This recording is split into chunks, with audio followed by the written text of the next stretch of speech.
Las circunstancias previas a la conquista de Mesoamérica fueron el resultado de diversos factores que se desarrollaron tanto en Europa como en América. En España se vivía un periodo de expansión y consolidación política tras la unificación de los reinos de Castilla y Aragón en 1469, que culminó con la conquista de Granada en 1492, marcando el fin de la presencia musulmana en la península ibérica. Este hecho dejó a España con un ejército experimentado y sin un objetivo inmediato, lo que, sumado al espíritu de las cruzadas aún prevaleciente, motivó la búsqueda de nuevas oportunidades de gloria, riqueza y expansión del cristianismo. Algunas leyendas, como el retorno de Quetzalcóatl, fueron interpretadas por ciertos líderes indígenas como señales relacionadas con la llegada de los españoles, lo que influyó en su respuesta inicial al contacto. La llegada de Hernán Cortés a las costas de Veracruz en 1519 marcó el inicio de una serie de eventos que culminaría con la caída de México Tenochtitlán.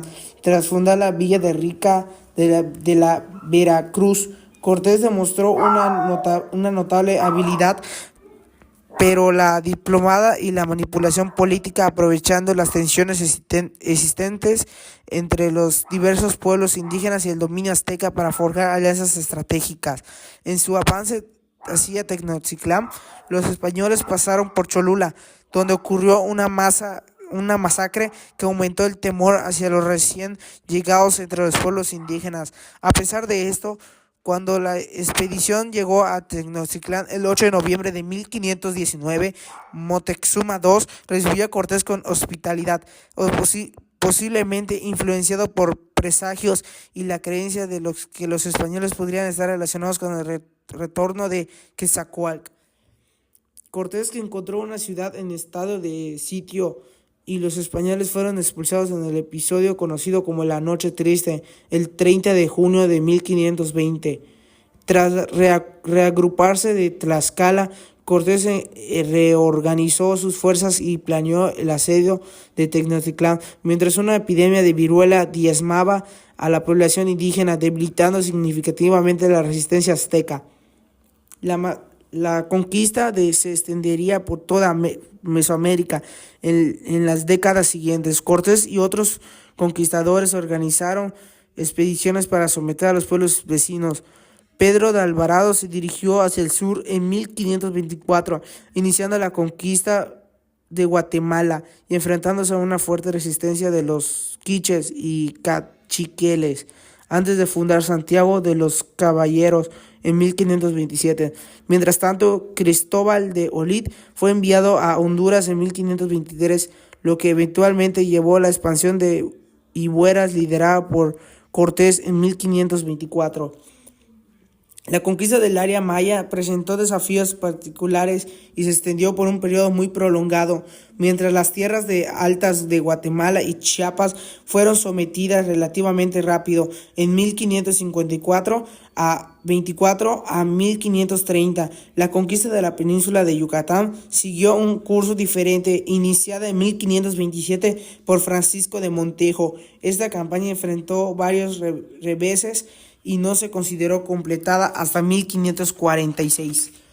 La conquista de Mesoamérica fue un proceso marcado por una violencia que se manifestó en múltiples ámbitos, dejando profundas cicatrices en las sociedades indígenas. La violencia de género fue otra característica de la conquista, con mujeres indígenas sometidas a violaciones sistemáticas y esclavitud sexual, además de la composición de normas patriarcales europeas que alteraron las estructuras de género en muchas sociedades indígenas. Finalmente, la violencia estructural se manifestó en la imposición de nuevos sistemas económicos, políticos y sociales que marginaron sistemáticamente a los indígenas. La pérdida de tierras, la imposición de tributos y la creación de una sociedad estratificada racialmente sentaron las bases para siglos de desigualdad y opresión. La interpretación de la conquista de América ha sido objeto de intensos debates académicos y políticos a lo largo de los siglos, concentrándose en cómo dominar y entender este proceso histórico. Luego de la caída de México Tenochtitlán, inició el proceso complejo de instalación del poder español en Mesoamérica, que culminaría con la consolidación de Nueva España. Inmediatamente después de la conquista, Hernán Cortés estableció un gobierno provisional en Coyacá, autoclamándose gobernador y capitán general de la Nueva España. Sin embargo, la corona española pronto buscó limitar su poder, estableciendo en 1524 la primera audiencia de México, un tribunal real que actuaba como órgano de gobierno. Debido a su mala administración, esta fue reemplazada por una segunda audiencia en 1530. La resistencia india. La resistencia indígena en México abarca un extenso periodo histórico, desde la llegada de los españoles hasta la actualidad. Durante la conquista y los primeros años de colonia, esta resistencia se manifestó principalmente a través de la lucha armada, como en la Guerra del Mixtón, 1540-1542. La resistencia no se limitó al enfrentamiento directo. Paralelamente, se desarrollaron estrategias más útiles para preservar culturas y tradiciones.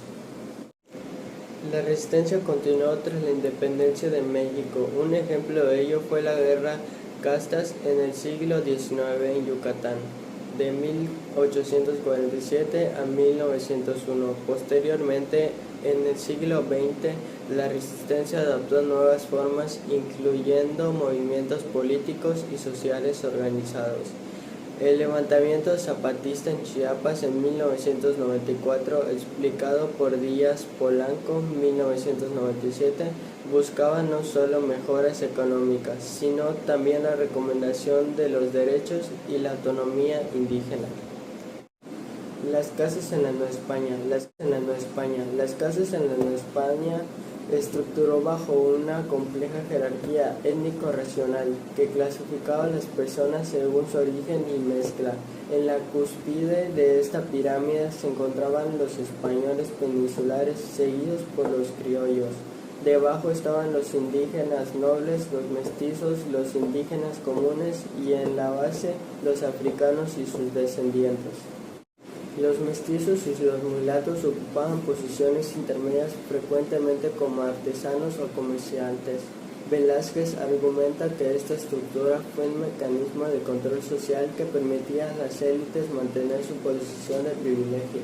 Con el tiempo, el mestizaje generalizado hizo que este sistema de clasificación fuera cada vez más difícil de mantener. El comercio de esclavos en la Nueva España. El comercio de esclavos fue una práctica que perduró en la Nueva España desde los inicios de la colonización hasta los principios del siglo XIX, influyendo significativamente en la composición demográfica y la estructura social del territorio. Supervivencia y continuidad. La supervivencia y continuidad de las culturas indígenas en México es un proceso que abarca desde el periodo colonial hasta la actualidad, involucrando diversas estrategias de resistencia, adaptación y negociación. Durante la colonia, los pueblos indígenas desarrollaron formas de preservar sus culturas, como el sincretismo religioso y la conservación de las lenguas. En el siglo XX consiguió políticas indígenas que buscaban la integración de los pueblos indígenas a la cultura nacional, generando nuevas formas de resistencia y afirmación cultural.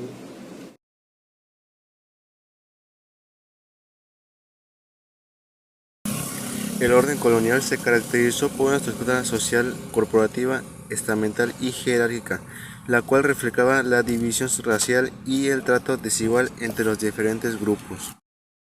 Cuando los españoles llegaron a América, los primeros representantes de la corona fueron los adelantados, quienes actuaban como gobernadores de los territorios recién conquistados. Estos individuos tenían amplios poderes políticos, militares y judiciales.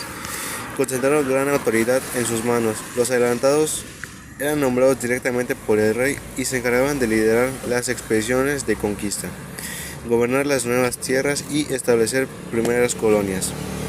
Su tarea principal era asegurar el dominio español sobre los pueblos indígenas y organizar la exploración económica de los recursos. Las jurisdicciones fueron tribunales de justicia, que también ejercían importantes funciones administrativas y de gobierno en el virreinato de la Nueva España. Estas instituciones estaban compuestas por oidores quienes actuaban como jueces y consejeros y desempeñaban un papel fundamental como intermediarias entre los auditoriales locales y el gobierno central. Por encima de los adelantados gobernadores y audiencias se encontraban los virreyes, quienes representaban directamente a la corona española en América. Algunas de las regiones del virreinato de la Nueva España, las capitales generales y gobernadores se ejercían con más control más localizado, siendo responsables de la defensa y el gobierno de una provincia o capital general. El nivel local, los alcaldes mayores y corregidores eran funcionarios encargados de administrar la justicia y recaudar impuestos en pueblos y ciudades. Estos cargos representaban los intereses de la corona española en el ámbito municipal. Junto a los anteriores funcionarios, el régimen municipal jugó un papel principal en la organización política y administrativa de la Nueva España. Los cabildos y ayuntamientos eran los órganos del gobierno local que controlaban aspectos como el ordenamiento urbano, la recaudación de impuestos y el mantenimiento del orden público. Tras la conquista española, los indígenas sufrieron un dramático proceso Tras la conquista española, los pueblos indígenas sufrieron un dramático proceso de marginación y sometimiento. En la cima de la sociedad colonial se encontraban los españoles y criollos, quienes gozaban de los mayores privilegios y oportunidades. Por debajo de ellos, los indígenas ocupaban un lugar relegado, siendo considerados como una mano de obra que debía ser explotada y controlada.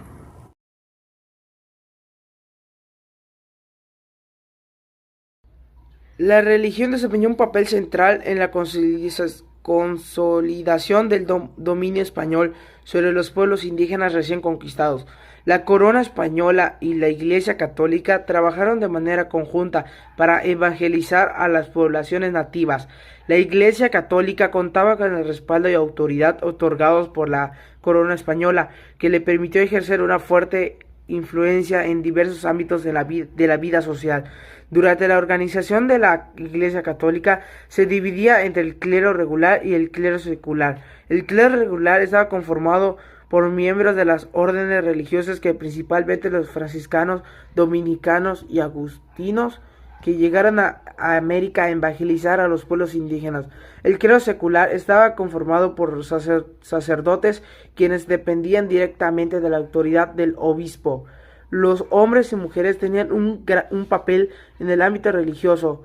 Los hombres del clero, tanto como secular y regular, monopolizaba cargos de mayor jerarquía y poder dentro de la organización.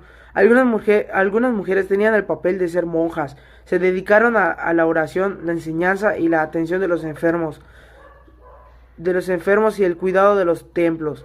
Durante la evangelización, los habitantes debían asistir a misa, recibir sacramentos, a aprender la lengua y costumbres españolas. En 1524, un grupo de 12 frailes franciscanos fueron conocidos como los 12 apóstoles. Arribaron a la recién conquista de Nueva España con la misión de convertir a los nativos en cristianos. Ellos tenían la autoridad apostólica de bautizar, confesar, absolver, predicar y fundar iglesias. La influencia de la Iglesia católica durante el periodo colonial del virreinato, la religión manifiesta su legado con expresiones artísticas como la pintura novohispana, la figura de la Virgen María y la vida de los santos.